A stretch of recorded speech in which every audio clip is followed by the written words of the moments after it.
আর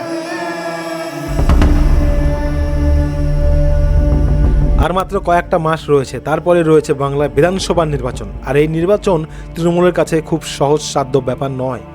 SIR এমনিতেই তৃণমূলের রাতের ঘুম কেড়ে নিয়েছে, তার ওপর আবার মোদি বারবার বাংলায় আসছে, শুভেন্দু অধিকারী অল আউটে যাচ্ছে। সব মিলিয়ে কেমন একটা কঠিন পরিস্থিতির মুখে পড়েছে তৃণমূল কংগ্রেস। তার উপর আবার হিন্দুর সব একত্রিত হচ্ছে। এই সমস্ত কারণে তৃণমূল কংগ্রেস বেশ বেকায়দায়। কিন্তু তৃণমূল কংগ্রেসকে বাঁচিয়ে রেখেছে শুধুমাত্র মুসলিম ভোট আর ওই মহিলা ভোট লক্ষ্মী ভাণ্ডারের কারণে।